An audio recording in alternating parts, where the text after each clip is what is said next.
서신경으로 신앙 고백하심으로 9월 20일 화요일 새벽 기도회를 시작하도록 하겠습니다.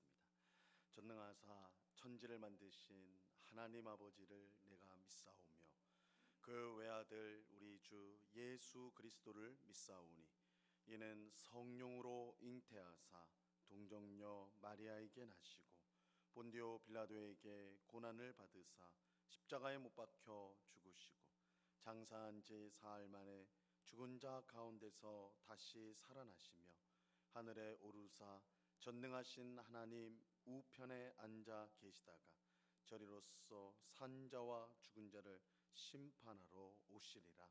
성령을 믿사오며 거룩한 공회와 성도가 서로 교통하는 것과 죄를 사하여 주시는 것과 몸이 다시 사는 것과 영원히 사는 것을 믿사옵나이다. 아멘. 우리 찬송가 369장, 찬송가 369장 죄짐 맡은 우리 구주 같이 찬송하도록 하겠습니다. 찬송가 369장, 이전 통일 찬송가는 487장 찬송입니다.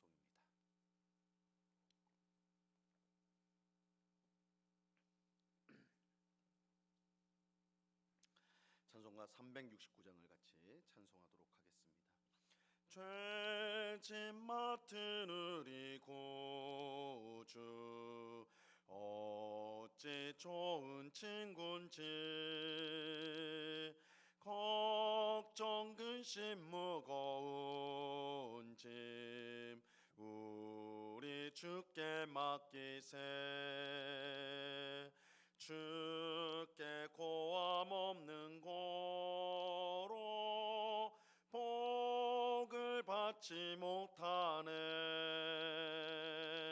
사람들이 어찌하여 아랠 줄을 모를까. 시험 걱정 모든 괴로움 없는 사람 누군가. 부질없이 낙심 말고 기도 드려 아뢰세. 이런 진실하신 친구 찾아볼 수 있을까. 우리 약함하시오니 어찌 아니하릴까. 근심 걱정 무거운 짐 아니 진짜 누군가. 피난처는 우리 예수 주께 기도드리세. 세상 친구 멸시하고 너를 조롱하여도 예수 품에 안기어서 참된 위로 받겠네.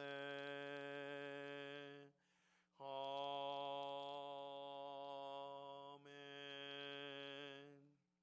기도하겠습니다. 참 좋으신 아버지 하나님, 오늘도 저희들을 단잠에서 깨워주시고 저희의 발걸음을 기도의 자리로 인도하여 주심을 감사합니다. 이 새벽에도 우리의 주가 되시고 우리의 힘이 되시고 우리의 능력과 우리의 피할 바위와 요새가 되신 주님 한 분만을 바라보며 의지하기를 원합니다. 이 시간 우리의 모든 더럽고 추악한 죄악을 주님 앞에 고백하오니 주의 보혈로 우리의 모든 더러운 죄를 씻어 주옵시고 정결케 하시고 거룩하게 하셔서 우리의 매일의 삶이 하나님을 기쁘시게 하는 삶이 될 수 있도록 인도하여 주시옵소서. 오직 성령으로 충만하게 하옵소서. 성령께서 우리를 다스려 주옵소서. 우리의 마음의 생각, 입술의 말, 우리의 모든 행실을 다스려 주셔서 우리 하나님을 기쁘시게 하고 또한 이웃들을 유익하게 하는 저희의 삶이 되게 하옵소서. 우리를 통해 하나님 나라의 아름다움과 영광을 세상 가운데 증거하는 증인의 삶을 살아가는 저희 모두가 될 수 있도록 도와 주시옵소서. 아버지 하나님, 우리 마음속에 있는 모든 세상의 짐과 염려와 근심들을 이 시간 주님 앞에 내려놓습니다. 우리 인생의 주님 되시는 하나님께서 우리의 삶을 복되게 하실 줄로 믿고 오직 주님의 손만 바라보며 의지하는 이 기도의 시간이 될 수 있도록 주님 도와 주시옵소서. 하나님이 주시는 참된 평강이, 참된 안식이 우리 심령 가운데 흘러넘쳐서 주님께 감사하고 또한 늘 찬양하는 저희가 되게 하여 주시옵소서.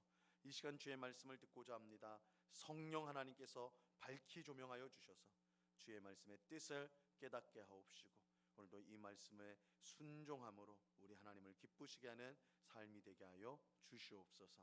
감사와 찬송을 주께 드려오며 예수 그리스도 이름으로 기도드리옵나이다. 아멘. 우리 하나님 말씀을 다 같이 봅니다. 마태복음 21장 18절로 22절까지의 말씀을 우리가 다 같이 보도록 하겠습니다. 마태복음 21장 18절로 22절까지의 말씀입니다.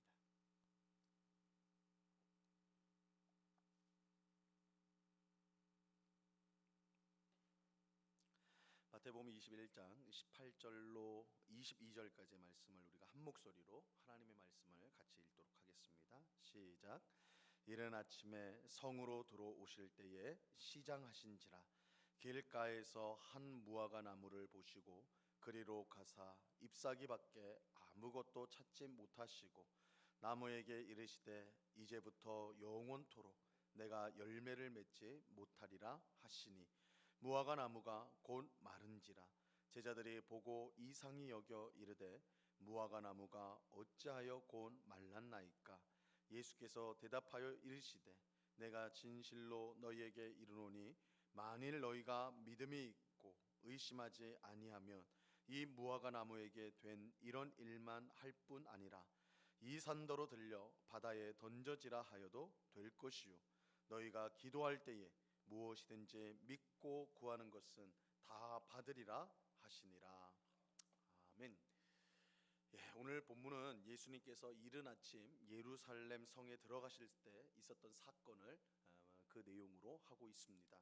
예수님은 예루살렘 안에서 주무시지 않고 그 근처인 베다니에 머무셨어요.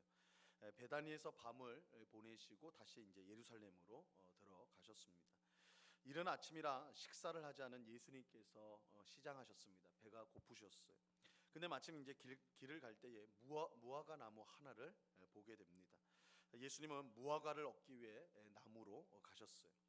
하지만 무화과 나무에 무화과는 없고 잎만 무성하였습니다. 열매는 없고 잎만 무성한 무화과 나무를 예수님이 저주를 하시죠. 예수님이 저주하시자 이 무화과 나무는 곧 마르게 됩니다. 오늘 본문 19절 말씀을 보세요. 길가에서 한 무화과 나무를 보시고 그리로 가사 잎사귀 밖에 아무것도 찾지 못하시고 나무에게 이르시되 이제부터 영원토록 내가 열매를 맺지 못하리라 하시니 무화과 나무가 곧 마른지라. 예수님의 저주로 무화과 나무가 마른 것을 보고 제자들이 그것을 이상하게 여겼습니다. 예수님께서 저주하니까 이 무화과 나무가 말라버렸거든요. 그래서 이것이 너무 이제 뭐 평소에 보지 못한 모습이죠. 그래서 이상히 여겨가지고 어떻게 이 무화과 나무가 어찌하여 말랐습니까? 이렇게 이제 예수님께 질문을 하였어요. 예수님은 21절과 22절에서 이렇게 대답하십니다. 예수께서 대답하여 이르시되 내가 진실로 너희에게 이르노니 만일 너희가 믿음이 있고 의심하지 아니하면 이 무화과 나무에게 된 이런 일만 할 뿐 아니라 이 산더러 들려 바다에 던져지라 하여도 될 것이요 너희가 기도할 때에 무엇이든지 믿고 구하는 것은 다 받으리라 하시니라. 무화과 나무가 마른 것을 이상히 여겨서 왜 이렇게 되었습니까? 라고 묻는 제자들에게 예수님은 너희가 믿음이 있고 의심하지 아니하면 무화과 나무에게 된 이런 일을 너희도 할 수 있다. 그뿐만 아니라 이 산들어 들려서 바다에 던져지라 하여도 그렇게 될 것이다. 이렇게 말씀하셨습니다. 그러면서 너희가 기도할 때 무엇이든지 믿고 구하는 것은 다 받게 될 것이다. 이렇게 말씀하셨죠. 사실 오늘 본문의 이야기, 이 뜻을 이해하는 것이요 그리 쉽지가 않습니다. 먼저는 예수님이 무화과 나무를 마르도록 왜 저주를 하셨는가, 그것을 우리가 이제 이해하기가 쉽지가 않아요. 아무리 예수님께서 이 무화과를, 배가 고프셔서 무화과를 기대하고 왔는데 잎사귀만 있는 것을 봐가지고, 그래서 우리가 그냥 이 오늘 말씀을 그냥 쉽게 보면, 예수님이 열매를, 지금 무화과, 배가 고프셔서 무화과를 얻기 위해서 이 나무에게로 왔는데 열매는 없고 잎사귀만 있는 것을 보고 화가 나셔가지고, 분노하셔가지고 저주를 하셨나, 그래서 저주를 하신 것인가, 그래서 마르게 하신가, 이렇게 이제 생각해 보면 이 일이 좀 지나치다라는 것을 생각할 수가 있어요. 더욱이 같은 이야기를 전하는 마가복음 11장에 보면, 당신은 무화과 때가 아니었습니다. 무화과 열매가 맺히는 때가 아니었어요. 그렇다면 예수님은 열매를 맺을 수 없는 나무를 찾아가서 열매가 없다고 저주를 한 셈이 되는 것이죠. 그러니까 참 이해하기가 어렵습니다. 이해하기가 어려운 그 부분이에요. 또 이해하기 어려운 부분이 또 있어요. 무화과 나무가 저주를 받아 마른 것을 보고 제자들이 어찌하여 무화과 나무가 말랐습니까? 이렇게 물었죠. 이때 예수님은 믿음으로 의심하지 않고 기도하면 무엇이든지 응답될 것이다, 이렇게 말씀하십니다. 무화과 나무를 저주하신 사건을 믿음으로 기도하는 것과 지금 연결시키고 있는 거예요. 이것도 앞뒤가 잘 맞지 않는 것처럼 보이는 것이죠. 무화과 나무를 저주해서 그 마른 것을 보고 그걸 이상히 여겨서 왜 이렇게 됐습니까? 묻는데, 너희가 믿음으로 기도하고 의심하지 않으면, 너희가 의심하지 않고 기도하면 너희가 모든 것을 응답받는다, 이렇게 대답하니까 이 마치 앞뒤가 잘 안 맞는 말씀처럼 보이는 것입니다. 이처럼 오늘 본문은 이해하기가 참 쉽지가 않아요. 하지만 이해하기가 쉽지 않다라는 것은 말씀에 무슨 문제가 있다는 뜻이 아니라 우리가 좀 더 깊이 생각해 보아야 한다는 의미입니다. 우리가 오늘 본문을 조금 깊이 생각할 때 겉에서 감춰진 깊은 뜻이 드러나게 됩니다. 먼저 우리는 예수님이 원하는 열매를 얻지 못해서 무화과 나무에게 화풀이 하듯 저주하신 것이 아니라는 사실을 알아야 합니다. 마가복음이 말씀하는 것처럼 지금은 무화과 때가 아니었어요. 그렇다면 열매를 얻지 못하는 것은 사실은 당연한 일입니다. 예수님이 이 사실을 모를 리 없었습니다. 그렇다면 예수님이 무화과 나무를 저주하신 특별한 이유가 있었을 것이라고 우리는 생각할 수가 있어요. 예수님이 무화과 나무를 저주하신 것은 무화과 나무 자체에 문제가 있었기 때문이 아니라 무화과 나무와 같이 잎만 무성하고 열매를 맺지 못하는 이스라엘에게 저주가 임할 것을 보여주고자 한 것입니다.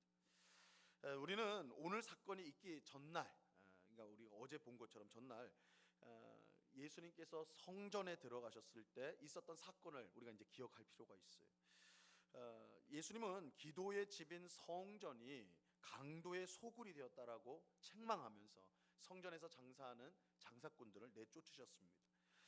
이 일은 한편으로는 성전을 깨끗하게 한 성전 청결 사건이다, 이렇게 말할 수도 있지만, 다른 한편으로는 강도의 소굴이 되어서 생명을 잃어버린 성전에 대한 심판 사건이다라고도 말할 수가 있습니다. 성전에 대한 심판을 선언하신 것이다, 이렇게 볼 수 있어요. 더욱이 예수님께서 이 일을 하실 때 크게 분노하였던 사람들이 있었어요. 이 종교 지도자들이었던 대제사장과 서기관들이었습니다. 그들은 예수님께서 행하신 일들을 이상하게 여겼습니다. 또 아이들이 예수님을 향해 호산나 다윗의 자손이여 이렇게 찬송하는 것을 보고 크게 분노하죠. 그들은 하나님이 보내신 구원자가 그들 앞에 있는데도 알아보지 못하고 오히려 미워하고 적대하였던 것입니다. 예수님은 이런 이스라엘을 향해서 지금 저주를 선언하고 있는 것입니다. 이스라엘은 스스로 하나님의 택한 백성이라고 주장하면서 자기 의를 내세우며 하나님이 보내신 구원자 예수님을 배척하였습니다. 그들은 스스로 우리는 하나님의 백성이다, 우리는 저 이방인들처럼 멸망의 자식이 아니다, 우리는 하나님 나라에 들어갈 것이다, 자기의 의를 내세우며 그렇게 자랑하였지만 정작 하나님이 보내신 구원자 예수님을 배척하는 일을 하였습니다. 이러한 이스라엘의 모습은 그야말로 열매는 없고 잎만 무성한, 그러니까 그럴듯한 거예요. 잎만 무성해서 예수님이 무화과 열매를 얻기 위해서 나무에 갔는데 겉으로 볼 때는, 멀리서 볼 때는 잎사귀가 풍성해서 야, 열매도 많겠구나 이렇게 기대할 수 있는, 갔더니 열매는 하나 없고 잎만 무성한 상태. 이것이 당시 이스라엘의 상태였다라는 거예요. 겉으로 보면 하나님의 백성처럼 번지르르한데 실상은 하나님 백성이 맺어야 될 열매는 하나 찾아서 볼 수 없는 것이 바로 이스라엘이었어요. 예수님은 무화과 나무를 저주하심으로 이스라엘 또한 하나님의 저주를 받을 수밖에 없음을 보여주신 것입니다. 열매를 맺지 못하는 잎사귀만 그럴듯한, 겉으로만 하나님의 백성인 이스라엘, 너희는 저주를 받을 수밖에 없다, 이것을 보여주는 것입니다. 더욱이 무화과 나무가 저주를 받아 마르게 되었는데 이것은 이스라엘 위에 임할 저주가 반드시 이루어질 것임을 보여주는 것입니다. 실제로 우리가 이제 사도행전을 보면 이스라엘 백성, 유대인들이 복음을 거부하여서 그 복음이 이방인에게로 퍼져나가는 것을 볼 수가 있습니다. 유대인들은 복음을 거부하여 구원에서 멀어졌고 그들은 저주를 받아 말라버린 무화과나무처럼 비참하게 되었습니다. 이처럼 예수님이 무화과나무를 저주하신 것은 무화과나무에게 무슨 문제가 있어서가 아니라 무화과나무처럼 겉만 번지르르한 이스라엘에게 결국 저주가 임할 것을 보여주기 위함이었던 것입니다. 자, 그렇다면 예수님은 왜 무화과나무를 저주하신 이 사건을 의심 없이 믿고 기도하는 것과 연결하고 있는 것일까? 이게 이제 두 번째 어려움이죠. 이스라엘이 저주를 받은 이유는 예수님과 그의 복음을 거부하였기 때문입니다.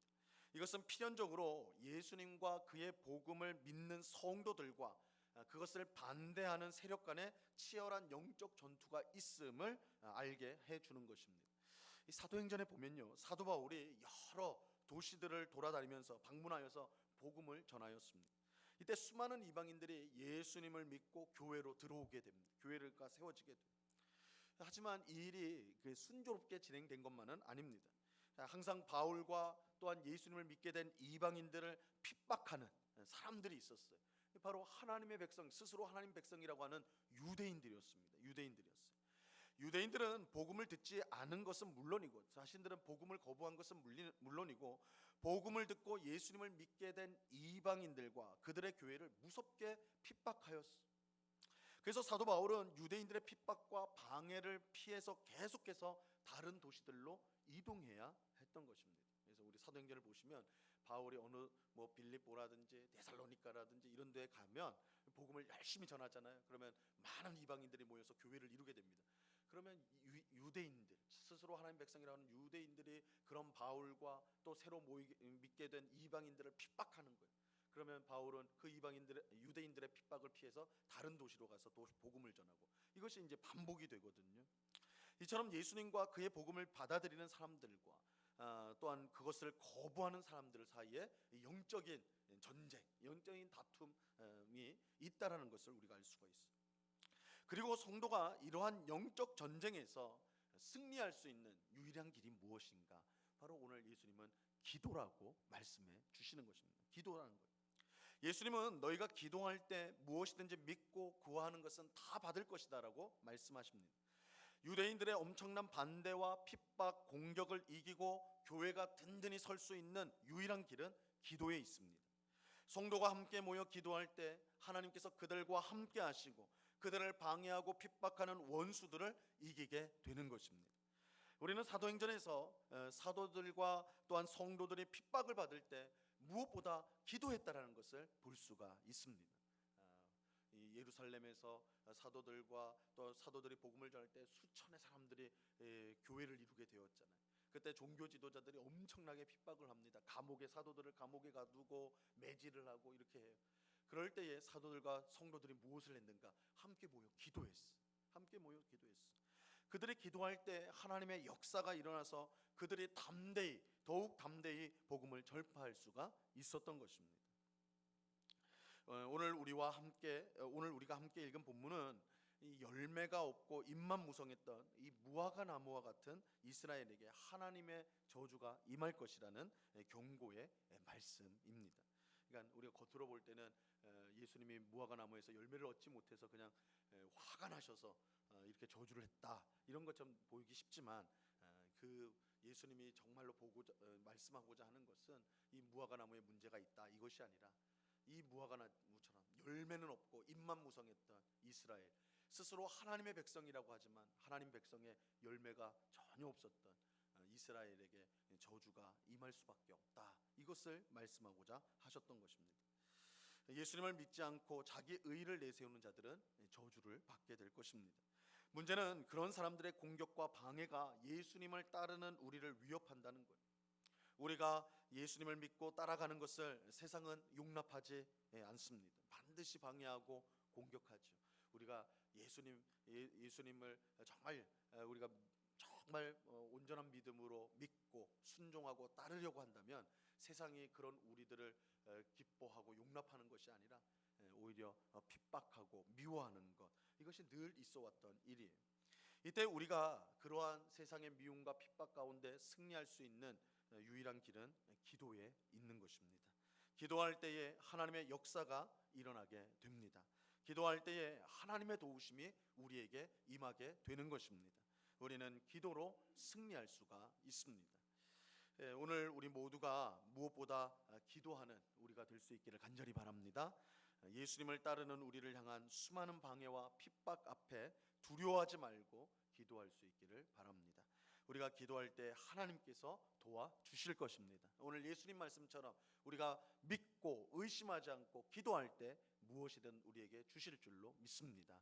우리 성도의 승리가 기도에 있다는 사실을 알고 이 새벽에도 더욱 기도에 힘쓰는, 우리 앞에 놓여있는 여러 어려움과 고난에 굴복하지 않고 오히려 기도로 이 모든 것을 이겨나가는 영광된 주님의 백성으로 살아가는 오늘 우리 모두가 될 수 있기를 우리 주님의 이름으로 간절히 축원합니다.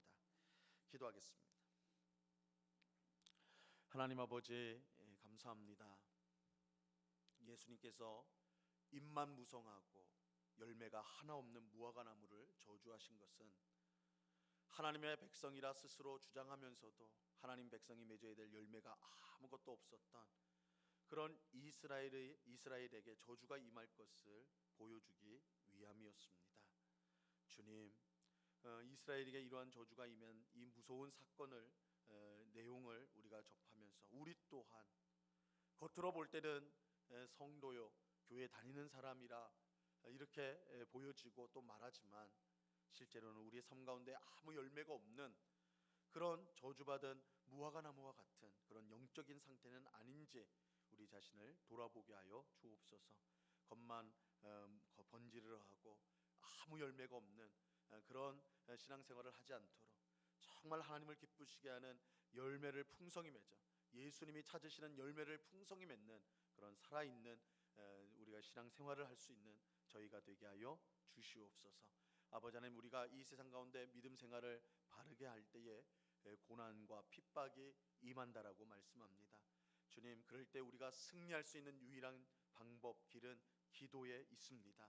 기도할 때 우리가 믿고 의심하지 않고 기도할 때 주님께서 그 기도에 응답하여 주셔서 우리로 하여금 승리하게 만들어 주십니다. 아버지 하나님, 기도하는 성도가 승리할 수 있다는 사실을 알고 늘 주님 앞에 엎드릴 줄 아는, 늘 주님 앞에 나와 기도하는 주의 백성들이 다 될 수 있도록 도와주시옵소서.